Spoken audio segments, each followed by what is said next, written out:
K Ambujakshan സ്മൃതി പുരസ്കാരം P രാമൻകുട്ടിക്ക്.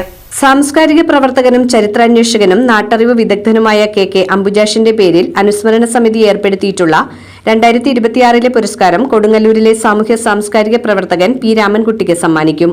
3 പതിറ്റാണ്ടിലേറെ കാലം സാമൂഹ്യ സാംസ്കാരിക പൊതുമണ്ഡലത്തിന് നൽകിയ സംഭാവന പരിഗണിച്ചാണ് അവാർഡിന് തിരഞ്ഞെടുത്തത്. സാമൂഹ്യ സാംസ്കാരിക രംഗങ്ങളിൽ പി രാമൻകുട്ടിയും അംബുജാക്ഷനും സഹയാത്രികരായിരുന്നു. എഞ്ചിനീയറിംഗ് ബിരുദം നേടിയ ശേഷം കൊച്ചിൻ പോർട്ട്രസ്റ്റിൽ നിന്നും മറൈൻ എഞ്ചിനീയറിംഗിൽ പരിശീലനം നേടി ബോംബെയിലെ ഷിപ്പിംഗ് കമ്പനിയിൽ എഞ്ചിനീയറായി ജോലിയിൽ പ്രവേശിച്ചു.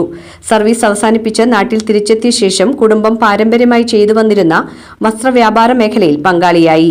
ഈ കാലയളവിൽ കക്ഷി രാഷ്ട്രീയത്തിനതീതമായി സൗഹൃദങ്ങൾ സൃഷ്ടിക്കുവാനും നിലനിർത്തുന്നതിനും അദ്ദേഹത്തിന് കഴിഞ്ഞിട്ടുണ്ട്. ഗവൺമെന്റ് താലൂക്ക് ആശുപത്രി ശതാബ്ദി സ്മാരക മന്ദിര നിർമ്മാണത്തിൽ മുൻപന്തിയിൽ രാമൻകുട്ടി ഉണ്ടായിരുന്നു. അതുപോലെ ലോകമലേശ്വരം വില്ലേജ് ഓഫീസ് കെട്ടിടം സമയബന്ധിതമായി പൂർത്തിയാക്കുന്നതിനും നേതൃത്വം നൽകി. അതോടൊപ്പം തന്നെ കൊടുങ്ങല്ലൂരിലെ പ്രമുഖ സഹകരണ സ്ഥാപനമായ ടൗൺ കോഓപ്പറേറ്റീവ് ബാങ്കിന്റെ ഡയറക്ടർ, വൈസ് ചെയർമാൻ എന്നീ ചുമതലകളും പ്രശസ്തമായ രീതിയിൽ നിർവഹിച്ചു.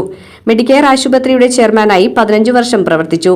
ചെറുതും വലുതുമായ നിരവധി സംഘടനകളുടെ സാരഥ്യം വഹിച്ചുവരികെ വാഹനാപകടത്തിൽ പരിക്ക് പറ്റിയതിനെ തുടർന്ന് പൊതുരംഗത്ത് നിന്ന് വിട്ടുനിന്ന് വിശ്രമ ജീവിതത്തിലായിരുന്നു രാമൻകുട്ടി എന്ന പൊതുപ്രവർത്തകൻ.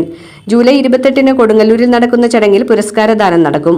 കെ അംബുജാക്ഷൻ അനുസ്മരണ സമിതി chairman advocate Abdul Khader Kannezhuthu, convener CS Thilakan, treasurer Kishore Babu എന്നിവർ 28 പുരസ്കാരദാനം നടക്കുമെന്ന് അറിയിച്ചു.